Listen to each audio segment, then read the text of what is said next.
Hey guys, it's Allie and welcome back to my channel. For today's video, I have my first ever story time video. I've never done one of those before, mainly because I'm bad at telling stories. But today I'm going to give you guys a little story time about my surgery that I had earlier this month, because I've been asked a lot about it online and in person by people in my life and my subscribers. So we're going to talk about my surgery. Let's get straight on into it. But first, subscribe, like this video if you enjoy it. And yeah, let's go talk about my surgery. Hey guys, I forgot to mention this while I was filming my video, but my internet best friend Annie decided to make a YouTube channel. So please go subscribe to her, watch her first video, give her channel some love. I will leave her social media links in the description down below. So please go show Annie some love and support. Okay, now actually onto the story time. Let's go. So the surgery that I had was sinus surgery, a polyps removal from inside my nose, and a deviated septum fix. The reason I got the surgery is because my allergies are out of control, and I got a CAT scan right before going to college, and everything inside my sinuses was just completely blocked up. There's supposed to be like air only inside my sinuses, as they are just like openings all up inside here. But there was literally no air whatsoever. It was just gunk and just all this whatever that's not supposed to be there. And so my dad was like, you have to get the surgery. And I'm like, I know, I've been telling you that for a very long time now.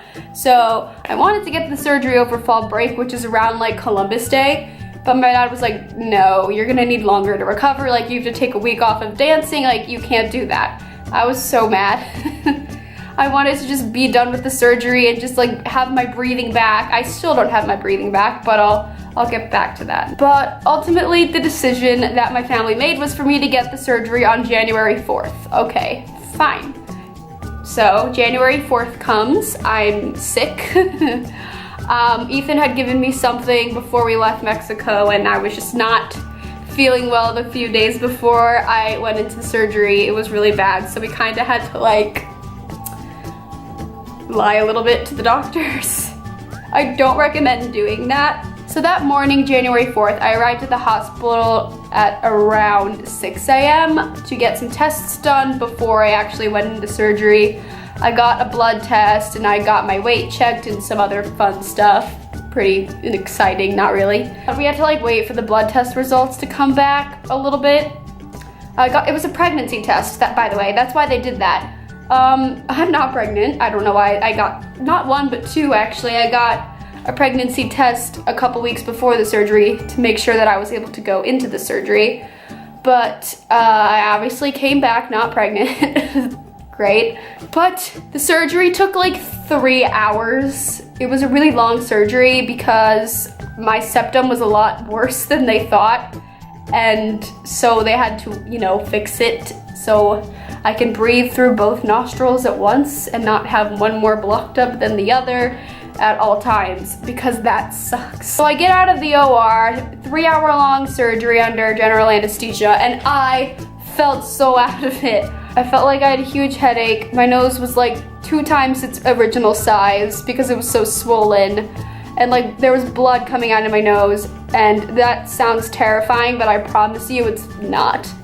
People are very scared of blood, and I'm just like, it's part of our human body, guys. So basically after the surgery, I just was like feeling like that, and then I stayed at the hospital for a couple hours to just like wake up a little bit, and I just did not want to get up and put my clothes back on. Like, I was so just like weak and tired as well from the anesthesia that I did not want to move. I did not want to leave the hospital. My mom was like, okay, we're gonna go home, like put on your clothes and like let's go. And I was like, no, I'm comfortable, like I want to stay here, like just sitting in the like chair in like my hospital gown and like the disposable underwear that they gave me, because apparently I couldn't wear regular whatever. But my mom was like, we've left Cooper at home for too long, and I was like, that's what convinced me to get up and go home. We left the hospital. There was a huge snowstorm happening. We got into the car, we drove home. I fell asleep even though it was like a 10-minute car ride. And then that's when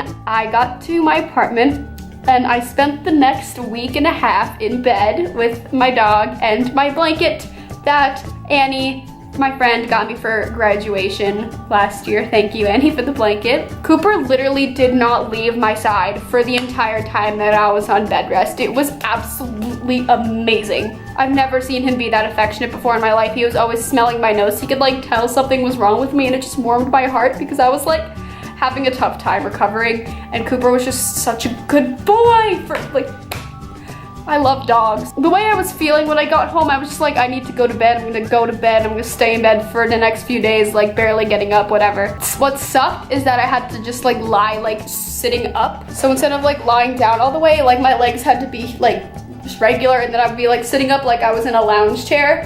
And let me tell you, that is the most uncomfortable way for me to sleep. I have to be like flat as a sheet of paper trying to sleep to be comfortable and like actually fall asleep. So I barely slept the first few nights coming out of surgery. What was weird is that I barely slept during the night, and then come like 6 a.m.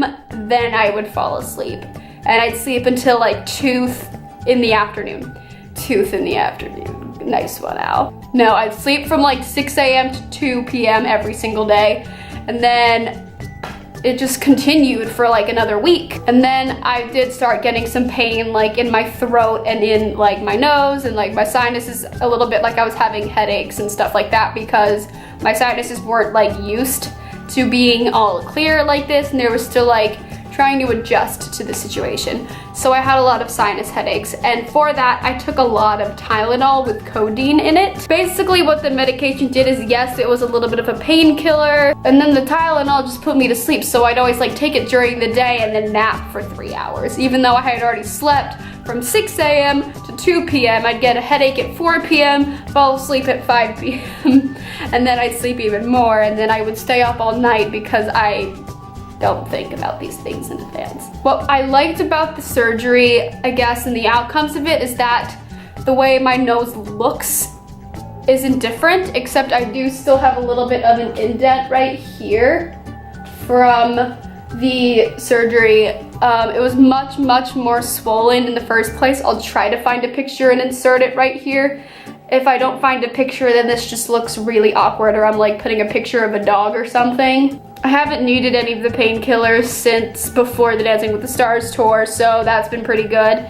And I think I still feel like I'm in recovery mode, like my nose is still swollen and it hurts sometimes, and I don't have my breathing fully back yet.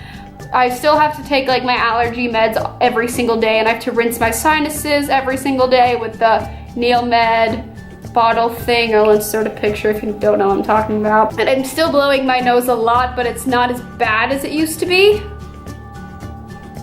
But as a whole, I feel a lot better, so I'm very happy about that. And I'm gonna end this with, if you have a lot of sinus issues like me, then I highly recommend that you get this surgery.